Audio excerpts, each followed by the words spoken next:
Assalamualaikum warahmatullahi wabarakatuh.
Innal hamdalillah nahmaduhu wa nasta'inuhu wa nastaghfiruh wa na'udzu billahi min shururi anfusina wa min sayyiati a'malina. May yahdihillahu fala mudilla lahu wa may yudlil fala hadiyalah. Asyhadu an la ilaha illallah wahdahu la syarika lahu wa asyhadu anna Muhammadan 'abduhu wa rasuluh. Wa qala Allah ta'ala fil Qur'anil Karim, ya ayyuhalladzina amanu taqullaha haqqa tuqatih wa la tamutunna illa wa antum muslimun. Ya ayyuhan nas ittaqu rabbakumul ladzi khalaqakum min nafsin wahidah wa khalaqa minha zawjaha wa batha minhuma rijalan katsiran wan nisaa wattaqullaha alladzi tasaalu bihi wal arham innallaha kana 'alaikum raqibah. Amma ba'd, ma'asyiral muslimin sedang jemaah Jumat yang berbahagia. Tiada kalimat yang paling indah mengawali pertemuan kita di hari yang mulia ini, melainkan syukur kita kepada Allah Subhanahu wa taala. Sampai pada saat yang berbahagia ini, alhamdulillah, Allah masih anugerahkan kita umur yang panjang, badan yang sehat, diberikan kekuatan dan kesempatan untuk kembali hadir di tempat yang mulia ini dalam rangka taqarrub kepadanya. Mudah-mudahan tentunya seluruh amal ibadah yang kita lakukan diterima oleh Allah Subhanahu wa taala. Salawat beruraikan salam tercurahkan pada baginda alam Nabi Muhammad sallallahu alaihi wasallam. Allahumma salli ala Muhammad. Mudah-mudahan tentunya kita berharap menjadi bagian orang-orang yang mendapatkan syafaatnya. Sidang jemaah yang berbahagia, mengawali khutbah singkat pada hari ini, khatib mengingatkan dirinya sendiri dan kita semua untuk senantiasa berusaha menjadi orang yang terbaik. Bentuk orang yang terbaik itu adalah mereka yang bertakwa. Karena sesungguhnya itulah pesan Allah di dalam Al-Quran. Inna akramakum indallahi atqakum. Sesungguhnya orang yang terbaik di antara kalian adalah orang-orang bertakwa. Sidang jemaah yang berbahagia, satu di antara sifat orang bertakwa, mereka akan memperhatikan perilakunya dan termasuk rezeki yang mereka nikmati. Sidang jemaah yang berbahagia, di antara aspek penting dari syariat atau maqasid syar'i adalah hifzul mal, terjaganya harta. Sehingga berkenaan dengan harta ini kita berharap ada bagian kita yang tidak diambil oleh orang lain dan ada haknya orang lain yang tidak terambil oleh kita. Ketika maqasid syar'i hifzul mal ini tidak terabaikan atau tidak terwujud dalam kehidupan masyarakat, maka dampak yang luar biasa menjadi sebuah kehidupan yang jauh dari kesempurnaan. Ada sebuah ungkapan hadis yang pernah dinasihatkan oleh Rasulullah kepada orang-orang pedagang seperti kita yang ada di masjid ini. At-tajir suduqul amin, kata Rasulullah. Orang-orang pedagang yang jujur dan amanah. Ma'an nabi wa siddiqin wa syuhada. Sesungguhnya di akhirat nanti, pedagang yang jujur amanah itu, tempat mereka adalah bersama Nabi. Kemudian orang-orang yang jujur dan orang-orang yang syuhada. Mengapa Nabi menceritakan tentang pedagang? Karena pada sesungguhnya di antara aspek hidup yang tidak bisa kita tinggalkan hari ini adalah berdagang. Maka ada konsep yang selalu diingatkan. Siapa yang memegang ekonomi, maka sesungguhnya mereka lah yang akan memegang peradaban dunia ini. Maka sidang jemaah yang berbahagia, dulu ada cerita klasik tentang seorang ulama salaf bernama Yunus bin Ubaid. Pekerjaannya hanyalah menjual pakaian. Di dalam kedainya ada dua kategori pakaian. Satu pakaian yang seharga 400 dinar dan yang satu lagi seharga 200 dinar. Satu ketika dia meninggalkan toko, ia menitipkan kedai itu kepada kemenakannya. Seraya mengatakan, juallah pakaian ini sesuai dengan apa yang saya pesankan. Tak lama setelah seorang datang, selesai melakukan tawaf wadah, dia akan kepala meninggalkan dirinya. Sebagai oleh-oleh dia datang ke tempat itu membeli pakaian. Pakaian yang tadinya 200 dinar, dijual oleh kemenakannya menjadi 400. Di tengah perjalanannya Yusuf bin Ubaid menengok bahwa laki-laki itu membawa pakaian dan dia yakin pakaian itu adalah dibelinya di tokonya. Ia bertanya kepada saudaranya itu, berapa engkau beli pakaian ini? Dia mengatakan 400. Dia memberikan nasihat, ikutlah ke tempat saya. Ikut denganku kembali ke toko itu. Karena saya yakin barang ini terlampau mahal engkau beli. Orang yang membeli barang itu berkata kepada Yunus bin Ubaid, saya ridho membelinya 400. Karena sesungguhnya di kampung halamanku yang aku akan kembali kepadanya, harga pakaian ini rata-rata antara 500 sampai 600 dinar. Dia memberikan nasihat dan dia bawa ke toko itu. Begitu sampai di toko itu dia meminta, hai anak buahku, kembalikan duitnya. Diambillah duit 200 dinar dikembalikan kepada orang tersebut. Ambillah uang ini. Karena sesungguhnya amanah yang saya berikan tidak sesuai dengan apa yang dilakukan. Maka Yunus bin Ubaid mengingatkan karyawan. Apa yang dia katakan, mengapa engkau menjualnya dengan begitu mahal?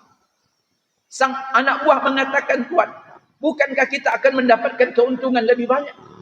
Dan apa yang saya lakukan dia ridho dan saya ridho. Apa yang disampaikan oleh Yunus bin Ubaid ketika itu dengan bahasa yang sangat hajarana. Apakah kamu tidak lagi merasa malu? Kalimat itu kalau dihunjamkan. Sidang jemaah yang berbahagia, mengapa hari ini terjadi tingkat korupsi yang begitu tinggi? Karena rasa malu yang sudah hilang di tengah masyarakat kita. Ini yang diungkapkan oleh Ubaid pertama kali. Engkau ridho menerima uangnya, tapi mengapa engkau tidak ridho terhadap saudara? Bertakwalah engkau kepada Allah. Maka sidang jemaah yang berbahagia, itulah yang diberikan gambaran oleh orang-orang salaf dulu. Betapa sebuah kejujuran menjadi melegenda dalam akhlak mereka dengan berdagang. Kalau seperti itu pedagang itu, maka itulah hadis yang dikatakan Nabi tadi, bahwa pedagang yang jujur dan amanah itu tempatnya nanti berkumpul dengan Rasulullah dan para nabi, kemudian orang-orang yang jujur, kemudian juga orang-orang yang mati syahid. Sidang jemaah yang berbahagia, tapi apa yang kita hadapi hari ini, sebagai masyarakat kita mulai merasa malu. Setiap pemberitaan yang kita baca, media sosial yang kita lihat, tak terlepas dari angka korupsi yang hampir tidak lagi berkesudahan di negeri yang kita cintai ini. Sidang jemaah yang berbahagia, mungkin kita cukup bangga memiliki dasar negara kita Pancasila.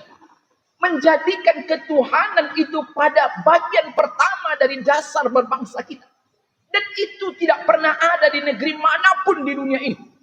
Tapi coba lihat angka indeks kumulatif korupsi kita di dunia. Malu. Apalagi orang Riau. Belum selesai ini, datang ini, ditangkap oleh KPK hanya untuk menjadi sekda, harus memberikan mobil LC seharga 2 miliar, dan itu kredit. Rasa malu yang sudah hilang sama sekali dari pemimpin negeri yang kita cintai. Sidang jemaah yang berbahagia, apa yang terjadi? Kalau kita tengok transparansi korupsi internasional, ada 181 negara yang tercatat di PBB yang merdeka dan kemerdekaannya diakui. Tapi dalam indeks prestasi kumulatif korupsi, maka kita diletakkan pada posisi 100 ke 9. Setara dengan Angola dan Kenya dan Sudan Selatan. Negeri yang tidak memiliki peradaban yang jauh dari modernis.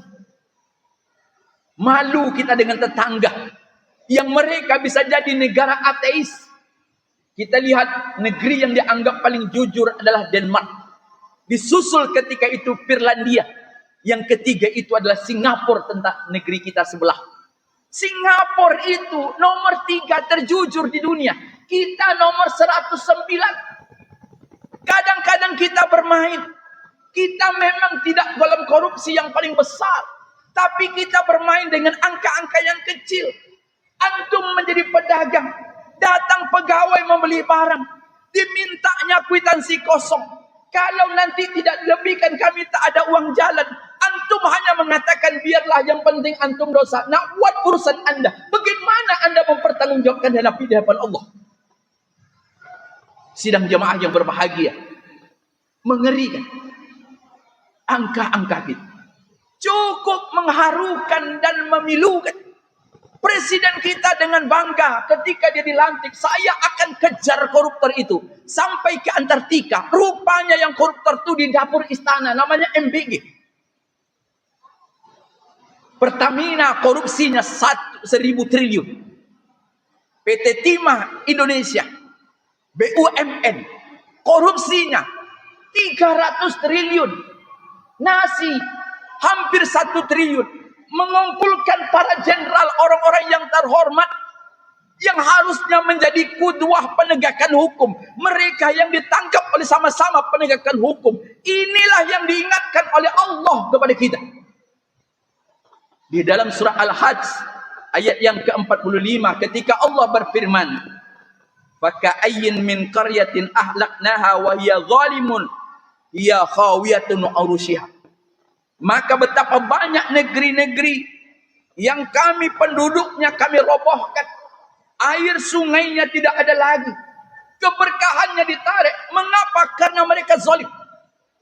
Kalau kita tengok tafsirnya, orang-orang dulu mengatakan, ketika orang kufur kepada Allah, melakukan kesyirikan, maka bala bencana itu akan tiba. Tapi hari ini bukan itu mungkin tafsirnya. Kita lihat kehidupan kita. Investor ingin pindah. Pertumbuhan ekonomi kita melambat. Toko lebih banyak tulisannya disewakan atau dijual. Sehingga uang masyarakat tak ada. Pajak terus diformat agar tinggi karena pemerintah mengatakan kita tidak punya uang kecuali pajak yang kita tinggikan. Kalau pajak sudah tinggi, maka investor pun mulai meninggalkan negeri ini sementara rupiah kita tak bernilai. Maka sidang jemaah yang berbahagia, inilah yang perlu kita ingat.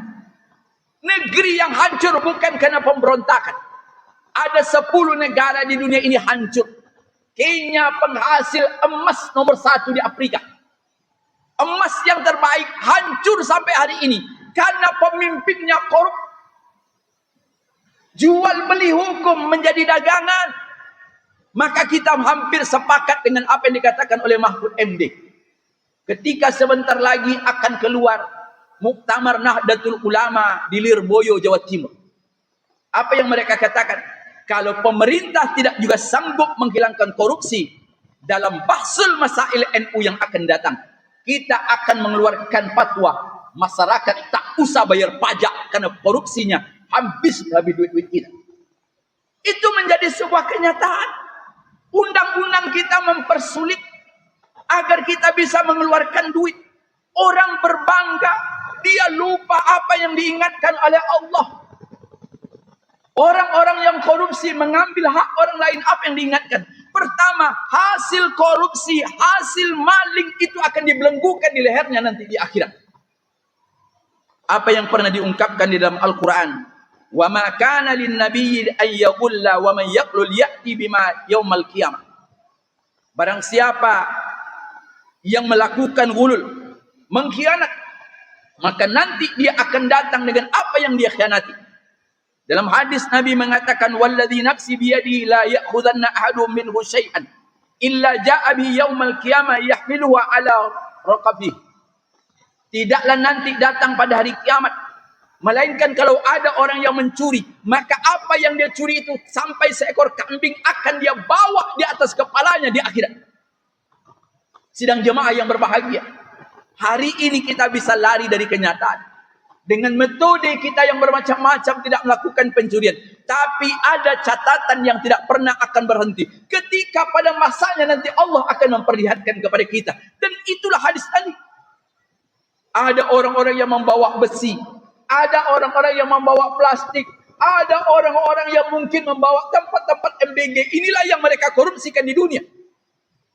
Kata Nabi, walladzi nafsi biyadihi, demi ruhku di tangannya, kata Nabi, tidaklah seseorang itu mencuri di dunia, melainkan apa yang dia curi itu akan dibawanya di akhirat. Sampai seekor kambing nanti dia akan membawa keliling di neraka, akan mencari siapa pemiliknya dulu dan dia akan mengembalikan. Sidang jemaah yang berbahagia, inilah mungkin masa-masa sulit yang luar biasa, di mana tingkat korupsi hari ini menjadi-jadi. Yang kedua, mendapatkan kehinaan. Kalau ditengok dari konteks hadis, orang-orang yang mencuri itu malu. Tapi hari ini tidak ada rasa malu. Bahkan orang koruptor di depan televisi masih bisa selfie. Yang lebih parahnya lagi seperti alim. Maaf, perempuan yang tidak pernah pakai jilbab. Kemudian sekarang didudukkan di pesakitan. Statusnya tersangka. Mulai menjadi tersangka, maka jilbab terpasang seperti orang soleha. Tapi pencuri yang paling ulu. Pembunuh dan perampok yang tidak pernah pakai baju koko. Sengaja dipakaikan kepada mereka baju koko. Terkesan mereka orang soleh. Karena ingin menjelekkan agama yang kita cintai. Dipakaikan baju putih. Peci putih. Kemudian disangkakan dia adalah narapidana yang sudah 3 kali masuk penjara kasus narkoba. Apa tidak ada lagi solusi yang lain? Itu yang pernah dikritik oleh almarhum Tenas Effendi ketika berbicara tentang budaya Melayu, tentang pakaian dan busana. Apakah memang sengaja aparatur hukum memakaikan mereka pakaian yang bagus? Seumur-umur hidup nggak pernah pakai baju koko. Begitu masuk persidangan pakai baju koko. Gak pernah pakai peci hitam. Duduk seperti orang soleh. Tapi tangan di borgol. Itu sebuah kenyataan kalau kita pergi ke pengadilan. Dan kita lihat. Sidang jemaah yang berbahagia. Kembali kepada kita. Tapi Nabi juga memprediksi. sayati 'alan nas zamanun la yubalil mar'u mattakhadha minhu amilal halali am minal haram. Akan datang, kata Rasulullah, nanti pada masanya di mana manusia tidak lagi pernah berpikir apa yang mereka makan, halal atau haram. Maka lahirlah sebuah moto, yang haram saja sulit apalagi yang halal. Mengapa? Karena iman sudah terkikis. Bahkan apa yang disampaikan, nanti kamu akan lihat orang pagi hari seperti orang soleh, malam hari rajin taatnya salat malam, tapi siangnya dia menjadi mencuri. Itu yang terlihat. Maka miris ketika ada seorang koruptor diwawancara oleh sebuah televisi, dia mengatakan, alhamdulillah selama di penjara saya khatam Al-Quran beberapa kali. La ilaha illallah. Rupanya mesti masuk penjara dulu khatam Al-Quran. Rasa malu yang sudah hilang, itulah yang pernah dikatakan, iza lam tastahi fasna' masih. Kalau kalian tidak lagi ada rasa malu, maka lakukanlah sesuai dengan apa yang kalian hendaki. Karena sesungguhnya hewan pun tidak ada rasa malu. Mudah-mudahan Allah melindungi kita, memberikan kebaikan bagi negeri yang kita cintai ini. Mudah-mudahan dari krisis yang terjadi hari ini, mudah-mudahan Allah melahirkan pemimpin-pemimpin yang lebih baik di masa yang akan datang.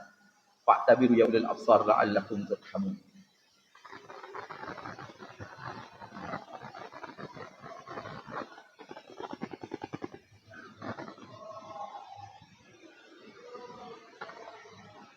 Alhamdulillahilladzi arsala rasulahu bil huda wa dinil haqq liyuzhirahu 'ala ad-dini kullihi walau karihal kafirun.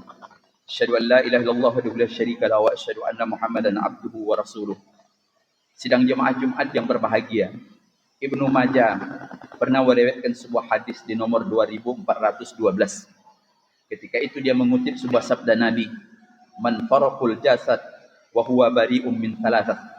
Apabila seorang mati kemudian dia terbebas dari 3 hal, dakhalal jannah, maka orang itu akan masuk kepada surga. Kemudian yang pertama dikatakan al-kibir, tidak ada sombong. Yang kedua al-ghulul, dia tidak pernah mengambil hak orang lain. Yang ketiga terbebas dari hutang. Nampaknya ketiga ini perlu menjadi catatan. Ada 3 syarat agar kita masuk ke dalam surga. 1, jauhi sifat sombong. Yang kedua, tidak pernah mengambil hak orang lain. Kalau ada hak orang lain itu kita nikmati hari ini, kembalikanlah. Karena kita masih hidup, kesempatan masih ada, dan tidak ada kata terlambat untuk bertobat. Yang ketiga, kata Nabi, ad-dain, tidak meninggalkan hutang. Berusahalah untuk tidak berhutang. Jangan lagi membuat pernyataan bahwa kalau kita tidak berhutang, kapan kita akan berkembang. Karena rupanya hutang yang kita miliki hari ini tidak membuat kita bertambah maju, tapi kehidupan kita makin sulit. Suku bunga yang harus ditanggung oleh negara ini 500 triliun per tahun baru dari sisi bunga, belum lagi pokoknya. Maka subhanallah sampai dikatakan angka hutang kita sudah mengkhawatirkan. Jadi tidak ada rumus yang mengatakan hutang itu akan membawa kemajuan ekonomi. Tetapi yang ada, hutang itu apalagi bercampur riba, maka dia akan menambahkan susah. Innallaha wa malaikatahu yusholluna 'alan nabi. Ya ayyuhalladzina amanu sallu 'alaihi wasallimu taslima. Allahumma salli ala Muhammad wa ala ali Muhammad kama shallaita ala Ibrahim wa ala Ibrahim fil alamin innaka Hamidum Majid. Allahumma fil muslimin wal muslimat wal mu'mini wal mu'minat al ahya' wal amwat innaka sami'un qaribul mujibu da'wat. Amin amin ya qadir hajat. Rabbana taqabbal minna innaka antas sami'ul alim wa tub 'alaina innaka antat tawwabur rahim. Rabbana atina fid dunya hasanah wa fil akhirati hasanah wa qina adzabannar. Walhamdulillahi rabbil alamin. Aqim salat.